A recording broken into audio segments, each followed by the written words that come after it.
निजर निजर स्वार्थ पाई केवल फाइट करुछंती लोकंक पाई आदौ दरद नाही।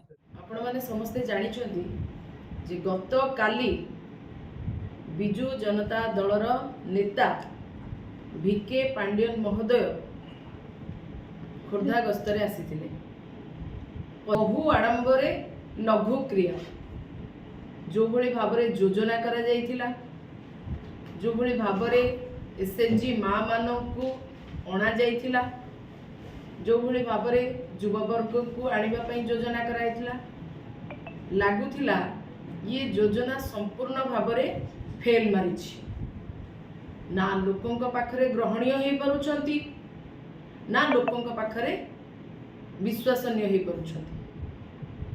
एक भय, अविश्वास, प्रतारणा ये सबुर फेंटा फेंटी माहौल जो अच्छी ता दर्शाउथिला जे भिके पांडियन को भली भाबरे ए स्वाभिमानी माटीर नागरिक माने तांकु रिजेक्ट करिसंती। तो चिपिबा जहा पूरा भात देखिबा सेया ये शुरुआत।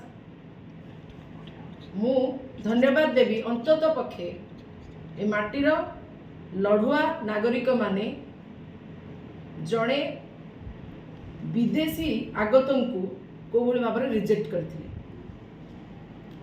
आ ये खोर्धा गड़ को 26टा प्रोविंशियल एरिया मध्यरु खोर्धा होची एभली एक गड़जात एरिया जोठी को ए माटीर देखंतु गत काली बिजु जनता दलर नेता भिके पांडियन एठी आस्तिले प्रचार करिवा पई एवं एठी जो भली भाबरे लोक माने ताकू नापसंद कले, जो भली भाबरे ताकू रिजेक्ट कले, ये दर्शाउची जे सरकार विरोधी हवा, सरकार विरोधी मेली बांधिलानी। एठी विभिन्न मौलिक समस्यार समाधान न करिके जो भाली भाबरे हाई बजेट रो प्रचार होउची ताकू खोर्धावासी, खोर्धा अंचलवासी रिजेक्ट करिसंती।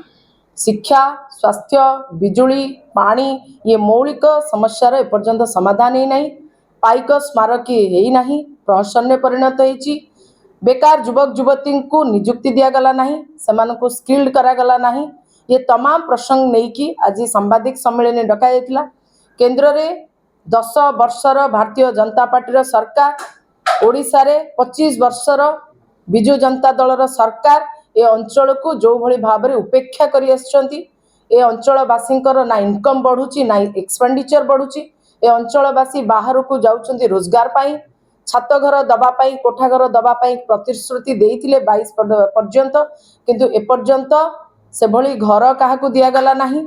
ये सबुठु बड़ प्रतारणा हेची एठी। ए तमाम प्रसंग को नेकरी आज उभय दल को 25टी प्रश्न मु पचारिछि अंचलवासी तरफ एवं आशा रखिछि उभय दलरू जो माने लड़ुचंती। एठी सांसद मध्य निर्वाचित सांसद मध्य अछंती, अपराजिता षडंगी निर्वाचन लड़ुचंती।